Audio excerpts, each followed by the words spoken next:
जय माता दी। मैं पंडित गौरव शर्मा, एस्ट्रो अर्थ चैनल में आप सभी का बहुत बहुत स्वागत है। आज हम वृश्चिक राशि के फरवरी के मासिक राशि फल के बारे में बात करेंगे और भचक्र में क्या ग्रहों के योगा योग बने हुए हैं, उसके अनुसार हमें क्या लाभ की प्राप्ति अथवा सावधानियों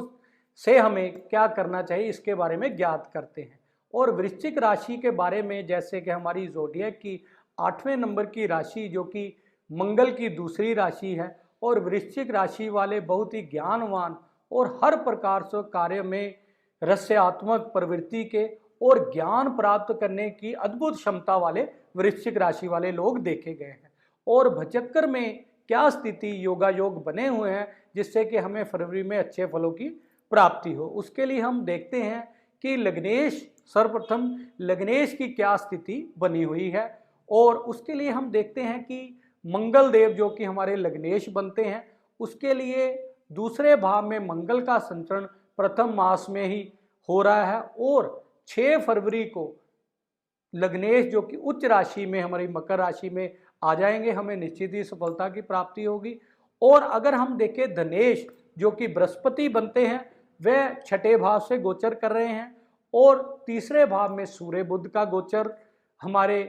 20 फरवरी तक रहेगा। उसके बाद बुध जो कि कुंभ राशि में शनि के साथ संयोग करेंगे और सूर्य देव जो कि 14 फरवरी को कुंभ राशि में संचरण करेंगे। राहु व केतु का कर्मशः योग पंचम व 11वें भाव से मीन व कन्या राशि में हो रहा है। और इस प्रकार से अगर हम शनि महाराज जी की स्थिति देखें जो कि चतुर्थ भाव से हमारी अपनी ही मूल त्रिकोण राशि से योग बने हुए हैं, इस प्रकार से अगर हम भचक्कर की स्थिति देखें तो हम सबसे पहले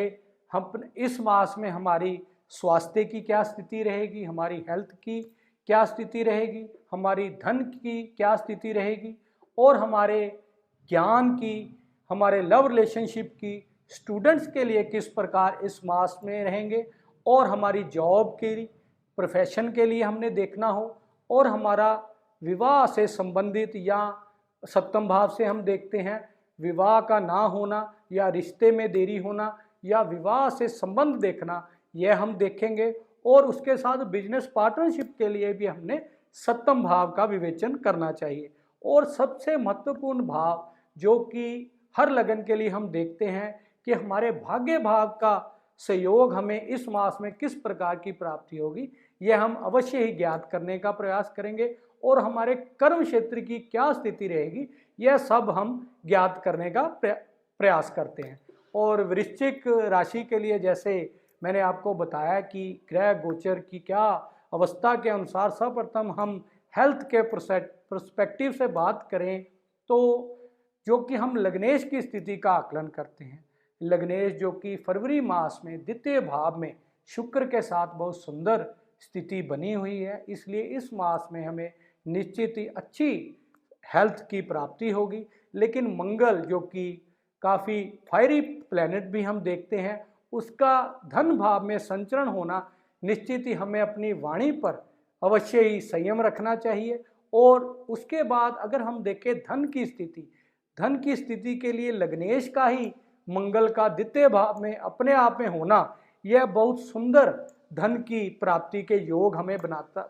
बताता है। क्योंकि जब भी लग्नेश की स्थिति लगन में हो या धनेश की स्थिति लगन में हो, यह हमें धन की प्राप्ति के बारे में बताता है। और अगर हम लव रिलेशनशिप की बात करें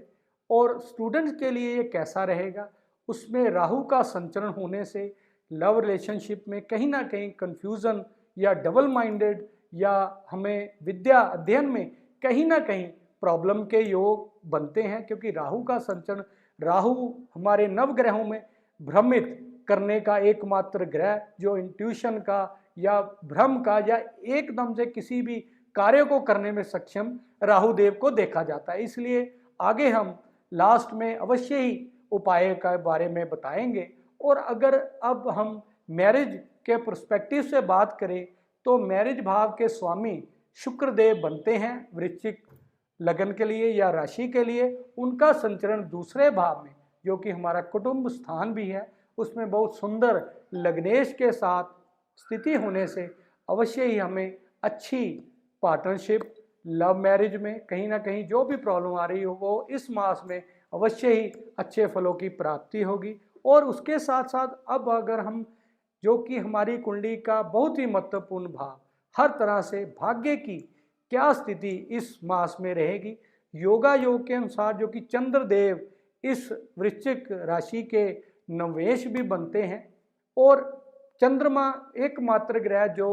2.25 दिन में राशि परिवर्तन करते हैं, इसलिए इस मास में हमें चंद्र का उपाय अवश्य ही करना चाहिए जिससे कि हमें अच्छे फलों की प्राप्ति हो सके। और अगर हम कर्म क्षेत्र की बात करें, जो कि हमारे सूर्य देव इस राशि के लिए कर्माधिपति बनते हैं, उसकी स्थिति बहुत सुंदर तीसरे भाव में बनती है जो कि हमारा यात्राओं का भाव है। इसलिए हमें कार्य क्षेत्र में कहीं ना कहीं छोटी यात्राओं का योग भी, और हमारे बलाबल से बाहुबल से हम हर कार्य को करने में इस मास में अवश्य ही सफल होंगे। और अंत में अगर हम बात करें तो फुलफिलमेंट ऑफ डिजायर्स का भाव, हमारी इच्छा पूर्ति का भाव जो कि हमारा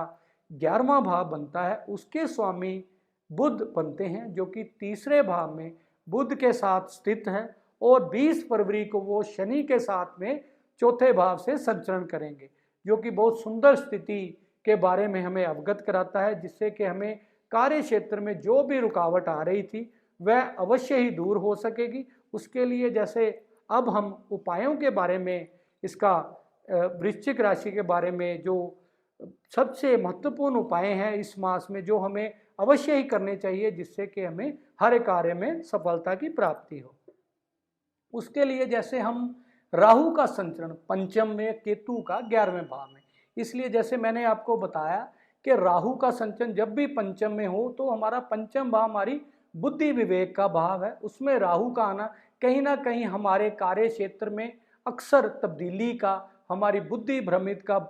योग बनता है। इसलिए राहु का उपाय हमें अवश्य ही करना चाहिए। किसी भी नीडी पर्सन, जो कि हमारा कोई भी नीडी पर्सन हो, उसे हमें कहीं ना कहीं उनकी नीड्स की, जो भी बेसिक नीड हो, उन्हें पैसे से सहायता करें या उनको खाने के लिए घर से कुछ दे, जिससे कि हमें राहु का अवश्य ही अच्छा फल प्राप्त हो। और जो कि ब्लाइंड या हैंडीकैप पर्सन स्पेशली, अगर हम उनकी सहायता इस मास करें तो निश्चित ही हमें अच्छी सफलताओं की प्राप्ति होगी। जय माता दी।